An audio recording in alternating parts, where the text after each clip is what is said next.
All right. Well, welcome to our Beers in the Back. It's June 30th, big report day. Big day, huge report. Huge report, just huge. It was. Yeah. Really was almost. When's it going to come out? Yeah. I think I missed it.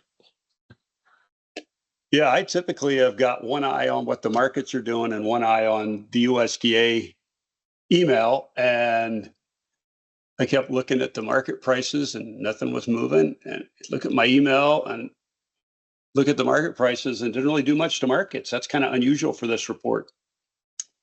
I think your chart table thing that you sent out is this is the most important report of the year, at least from the market volatility. Of the 15 reports, it's number 1 for corn, number 2 for soybeans, and number 3 for wheat, I believe. And it's just kind of a there were a couple things in there of interest, maybe, that as you go through the numbers, you can glean some stuff out. I mean, the news is every night. The news is 30 minutes long, whether there's something exciting going on or not. So, well, what you're saying is this could be a slightly short recording today. It could be. The corn was kind of a non-event. We got the June 1 stocks, and it maybe said a little bit bigger enough that USDA might lower their feed and residual next month. And as we go through this, there's no supply demand changes today. They all come out on July 11th. So it's up to the market and the analysts to figure out what those are. So corn would be maybe 25 million bigger in ending stocks because the stocks were slightly larger in this one. For soybeans, they were significantly larger. I thought it was bearish soybeans because we had 34 million more than the trade had guessed, which probably means the USDA will have to lower their residual next month by 10 or 20 million bushels. We were running the other way the first 6 months, and this flipped it the other way. So that was kind of a big deal. And then there were some things on the wheat side. The wheat stocks were 10 million bigger than what the trade had thought they were going to be, or what the USDA said last month, 851 million. Kind of all over the map in terms of where they were by by class. The one thing that interested me was the wheat production number was, the wheat acreage number for winter wheat. They lowered winter wheat acreage, which they've been giving us in the middle of May, in the middle of June, a number, and they lowered winter wheat harvested by 900,000 acres, all in hard wheat. So if we don't change the yields in July from anything we did previously, this harvested acreage takes 40 million bushels off the hard wheat crop. So that's just all the wet weather, you think, or probably just mismeasurement, maybe weather. But I mean, we planted it last fall, so I don't know if it's weather necessarily. But they'll true that harvested number up in September, right? Yeah, it'll get adjusted again then, and the small grains. Right. So not really any changes in the soft red area where we've been so doggone wet, which I thought we would, but we did get a downward adjustment led by Texas, and it totaled up to 900,000 acres. So that's quite a hit on the hard wheat crop. The corn acreage fractionally lower than what the trade had expected. And I looked at the state by state. We lost acres in the east where it was too wet, and we gained them in the west where they got early planting in time to put more crop in. And the total combined between corn and soybeans, not enough to call it any more than statistical error. When you take them both down. When I talked to you earlier on the phone, I'd asked the question, is it because we didn't really get less total acre, well, just a little bit in corn and beans. The market was looking for a little bit more. Is the delta that wet weather in the east? And I think your comment was probably more statistical error than necessarily. Right. We didn't change the corn and soybeans much. We the overall principal crops were up maybe 1 million acres, so that was kind of a surprise there.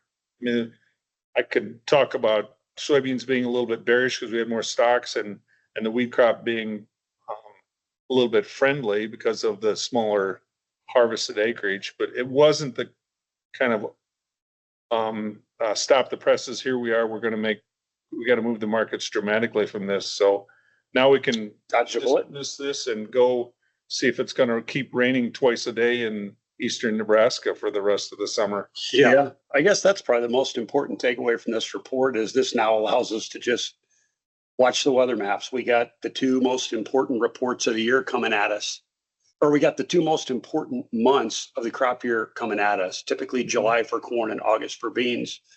And really didn't get a lot of acreage adjustments. But, I think back something you taught me many years ago, actually, probably when we were working together at ConAgra, is when there's big acreage moves on this report, it's almost always favors beans and negative corn because it's on the too wet to plant years. Yes. And in the years where you got a generally normal planting cycle. Now, I got a brother and sister-in-law that live in Kentucky that would argue this isn't normal, but Kentucky's not a huge state. I mean, it just rains and rains and rains and rains down there. In normal planting years where the planting progress kind of proceeds at or ahead of schedule, the adjustments are typically small. And that's certainly what we saw. Certainly what we saw, I think, on this report. Right. Yes, we if the government wanted to save money, they could have done without this report today. Of course, you don't do that, but I mean, it didn't really give us much in the way of additional guidance. The big guidance will be in the weather, and then we're going to look at July for the first spring wheat and durum wheat estimates, and then updates on winter wheat, and then the first corn and soybean crop estimates in the middle of August. August report. Yep. Are you suggesting that this lack of change was a cost-cutting measure at the USDA? I do not. I do not want to promote that conspiracy theory. Nate, do you see anything in particular come out of this? No, I think the only thing that you and I talked about it a bit. I know Dave Mack and I were discussing this morning, and it's maybe a little bit we get too wound up in what's happening in our own backyard, but North Dakota has been getting just pounded with not just rain, but these derechos and big tornadoes and just a lot of damage, and you wonder some of these smaller crops. Like when we had the derecho in Iowa a few years ago, it was kind of difficult to see it necessarily in the U.S. production because it was a big area, but it kind of gets lost a bit nationally. But when you have these smaller crops like sunflower and canola, that don't have a ton of acres and they're all kind of grown in one spot, what kind of impact does that have? And I don't know. We probably won't have a good indication until later. I was talking to one of the suppliers that's in eastern South Dakota, and he said they had between 10 and 15 inches of rain in eastern South Dakota in the last week. Wow. Well, that's we say rain makes grain, but then we've asked the question before on our weekly calls, at what point is it too much? I think 10 to 15 inches in a week might cross that threshold into maybe a bit much. And it's late enough now that you're not going to replant. So, what kind of impact does that have? And thinking more so, like I said, sunflower, canola, and some of those things. But Well, I think the rain make grain comment, though, I've been doing this for 40 years, and I think I can recall one year where we actually had too much rain and it caused us a weather-related production problem. That was what we were told was 500-year flood in 93. In 93, 94 crop. But that is also speaks to what you pointed out nationally.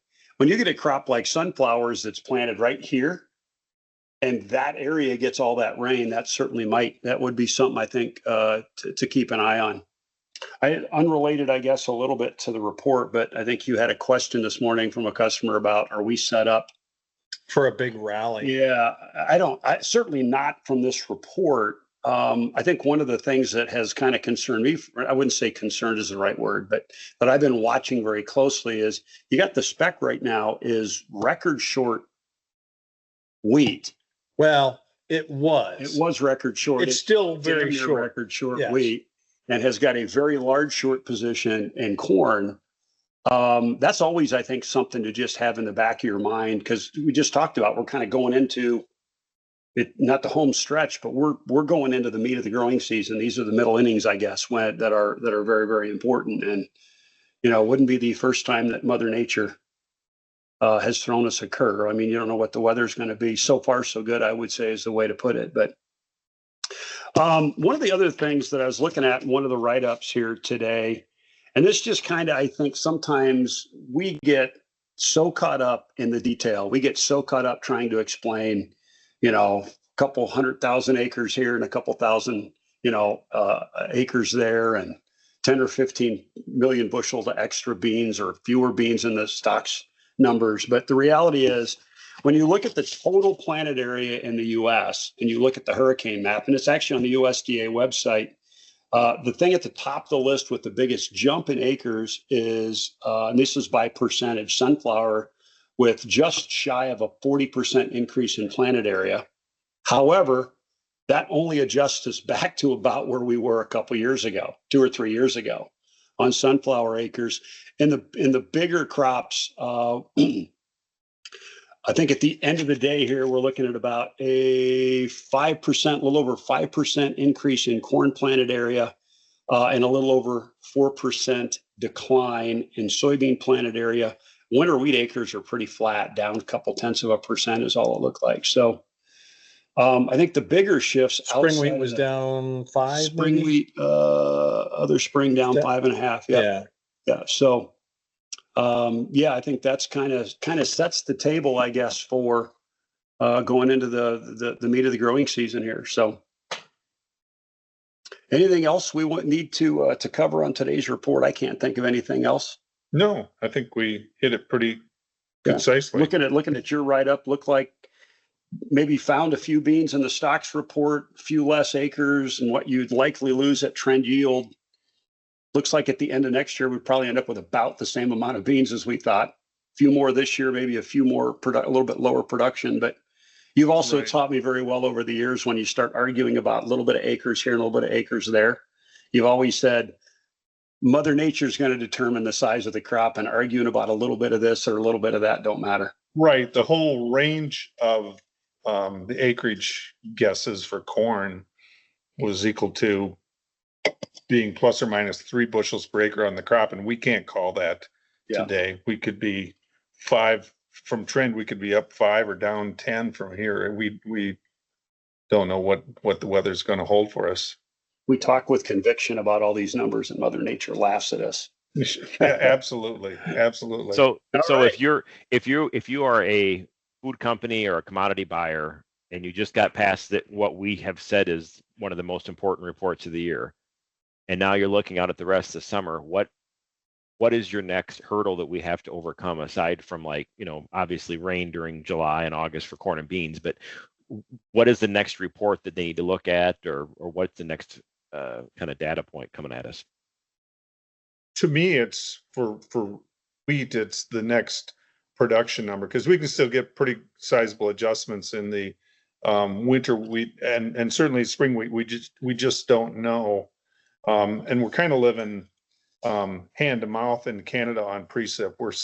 We've had better precip, but we're still on the light side there. And then, can we realize the kind of yields that are projected by USDA of a 181? There's still many people that believe that that's way too aggressive for a trend yield, and there's others that believe we're going to see, if we keep having favorable yield conditions, people talking about a 184, 186 yield on corn, which I've heard that before. Which is the thing that makes the funds very happy.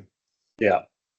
Well, and that's the thing. I mean, right back to we talk about numbers and Mother Nature laughs. It's really going to be the next 2 months is going to be the big determining factor on that. Nate, I think to your question, the USDA starts their objective yield survey process in August.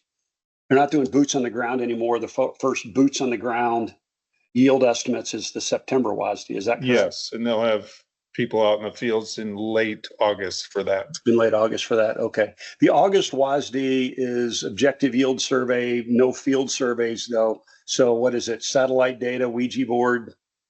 Yeah, it's modeling, computer modeling, weather modeling, satellite data.